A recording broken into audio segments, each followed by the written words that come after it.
Você já fez o cálculo? Você já calculou o preço da sua decisão? Um grande problema é isso na nossa vida. A falta de pensar antes de agir. Quantas pessoas chegam num lugar, numa churrascaria, o dinheiro dela dá para comer um prato feito, mas como é uma churrascaria, tem muitas especialidades. Ela tem o dinheiro no bolso, o dinheiro de pagar uma conta. Ela diz, olha, eu mereço comer um churrasco, eu vou comer um churrasco. Só que a conta dela ficou sem pagar.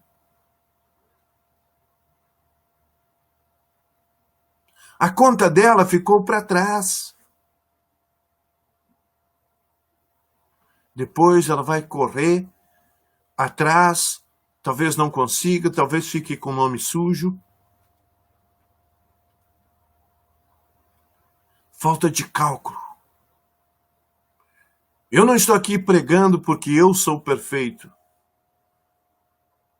Não, eu venho me juntar a você e a dizer que muitas vezes eu sou surpreendido por as minhas atitudes, pelas minhas escolhas, pelas minhas decisões, sem antes fazer o verdadeiro cálculo. E muitas vezes nos pegamos fazendo isto sem sequer ter perguntado para Deus. Deus, o Senhor concorda com isto? Isto realmente é da sua vontade?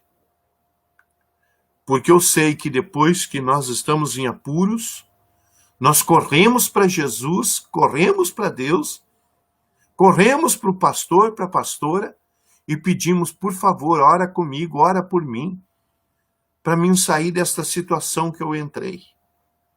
Só que antes não perguntou para o pastor nem para a pastora. Antes não perguntou para Deus. Antes nem sequer parou para pensar na sua atitude. Outro dia, estava conversando com a minha filha, e ela, não sei, de brincadeira, ela disse uma palavra, disse, olha, eu teria um efeito, porque a minha mente é muito criativa. Só que eu não vou dizer, mas tu cuida o que tu diz. Porque assim como eu tive misericórdia, outro pode não ter. Outro pode dizer aquilo que você disse, o que você quis, e pode ouvir o que você não quer ouvir. Sabe por quê? Falta de cálculo. Falta de parar para pensar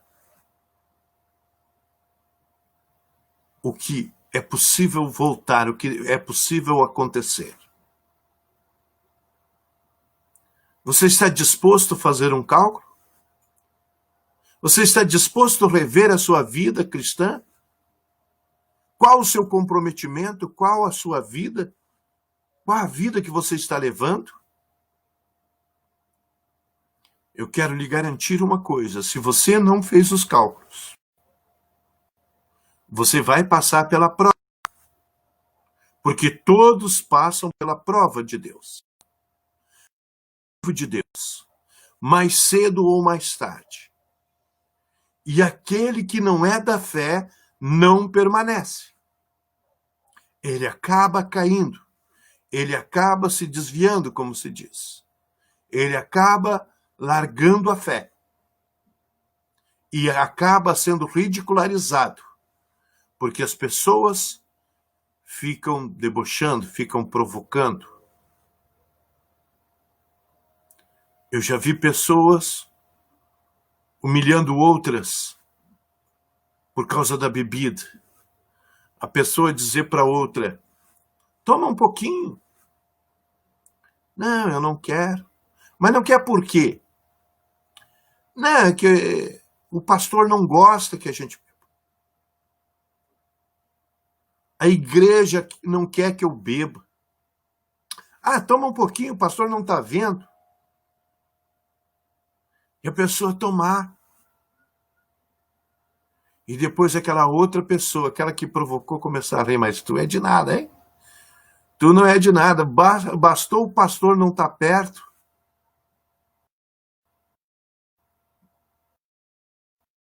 Bebeu. Bastou tu não estar no meio dos irmãos e tu já bebeu. Irmãos, nós não devemos ser cristãos e nem deixar de beber, de fumar ou de qualquer coisa por causa do pastor ou por causa da igreja. Isso tem que ter a ver com Cristo. Uma pessoa não deve deixar de trair a namorada ou a esposa por causa do pastor ou por causa da igreja. Ela não deve trair porque isso deve ser um princípio dela, que ela não deve ser um traidor. Que ela tem um compromisso, ela se comprometeu, ela comprometeu sua vida com aquela pessoa que ela está namorando, que ela está noiva, sei lá, ou casada. Se ela faz isso por Cristo, por a igreja ou pelo pastor, ela não deixa de ser uma traidora igual.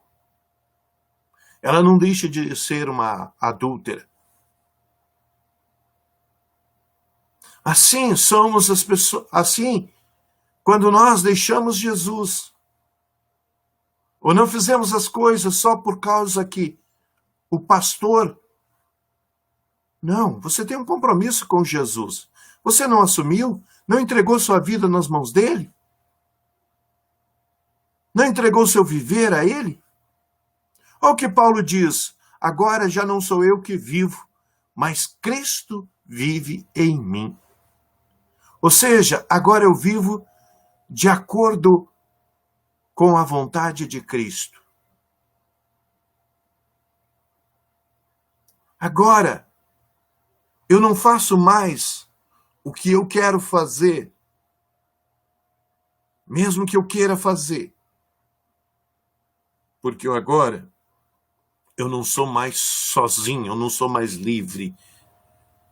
Eu escapei, eu me libertei da escravidão de Satanás por amor a Cristo e vivo para Cristo, e eu tenho compromisso com Cristo. Cristo me libertou. Eu passei a ser dele. A diferença é que antes eu só tinha caminho para o sofrimento e para a morte eterna.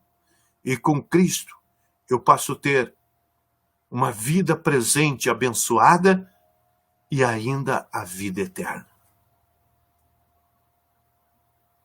Você já calculou o preço?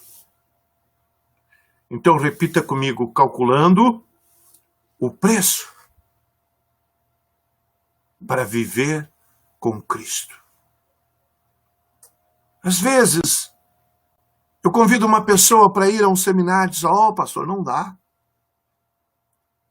R$10, R$20 que eu vou ter que gastar nisso aí, comprar uma apostila, ou isso, ou aquilo, ou pagar uma passagem. Isso aí dá para mim fazer um almoço. Só que no mesmo dia, na mesma semana, ela está num shopping. Ela não economizou dinheiro nenhum. Ela está tomando uma Coca-Cola, está tomando uma Pepsi-Cola, sei lá o quê, que daria aquele preço. Ela não está investindo nada na vida espiritual dela. Mas na carnal, ela não poupa. Tem gente que investe em jogos, em um monte de coisas, mas não investe na sua família. Quando está perdendo a sua família, corre, pede para que todos lhe socorram, que façam com que a esposa volte para o lar, que os filhos não lhe abandonem. Mas como é que está a sua vida? Quanto está investindo? Tu quer fazer um agrado? Qualquer agrado que queira fazer tem um custo. Mesmo que seja uma porcaria. Mesmo que seja alguma coisa muito insignificante. Antigamente tinha R$1,99. As pessoas davam aquela meia, ou seja, uma meia por metade para as pessoas. Mas ainda era um gesto. E esse gesto, mesmo esse gesto tão pequenininho, tinha um preço de R$1,99. Eu não estou falando em dinheiro, mas eu estou falando em comprometimento. Qual é o seu comprometimento? Qual é o meu comprometimento? Qual é o nosso comprometimento? Nós queremos grandes coisas. Para encerrar, eu vou contar uma experiência de hoje. A minha neta, ela gosta muito de bergamota. E ela disse, vovô, eu quero uma bergamota. Eu tenho uma árvore, um pé de bergamota na frente da minha casa. E eu fui ali e as pequenas estavam fáceis de pegar. E eu disse para ela, espera aí, fica aí com o vô. Fiz uma cena com ela. Eu vou pegar uma escada. Eu fui lá buscar uma escada, coloquei a escada no pé da bergamoteira. Correndo risco com o meu tamanho, com as minhas... mas porque eu queria pegar a melhor bergamota, ou as melhores bergamotas. Entrei dentro de casa com aquela sacola de bergamota e ela pela mão, ela me ajudando a carregar a sacola. E a minha esposa disse, oh, que lindas essas aí, eu não tinha visto. Mas essas aqui eu tive que usar a escada. Eu paguei o preço, eu me esforcei, eu fiz algo mais para tê-las. Você quer mais de Jesus? Você quer mais da presença de Deus? Tem um preço a ser pago. Você já calculou? Quantas horas de jejum, quantos dias de jejum, quanto tempo de oração, quanto tempo de leitura de Bíblia, quanto tempo de aula de discipulado, quanto seminário você está disposto a participar? Isso tem um preço. Mas Jesus disse que aquele que fizer vai ganhar o centuplo aqui, 100 vezes mais aqui, e ainda a vida eterna. Eu quero orar por você, eu quero pedir para Deus, para que Ele trabalhe na sua vida nessa noite e traga para você a verdadeira realização espiritual, um comprometimento real com Deus. Deus de amor, Deus de poder, Deus de maravilhas. Te agradeço, ó Pai, pela vida de cada participante, de cada ouvinte, de cada pessoa que nesta hora está recebendo a Tua palavra no seu coração. Cada pessoa que está tomando a decisão de viver uma nova vida. Uma vida não simplesmente de emoção, de sensacionalismo, nem uma vida de aventura, mas que está vivendo uma vida real, uma vida de comprometimento, uma vida de preço calculado e pago, e o resultado alcançado em nome de Jesus.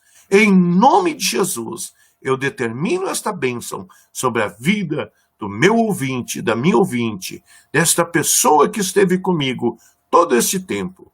Peço, Senhor, também que lhe dê uma semana muito abençoada, cheia de paz, de amor, de saúde e de prosperidade. Eu te abençoo agora, em nome do Pai, do Filho e do Espírito Santo de Deus. Obrigado por sua participação.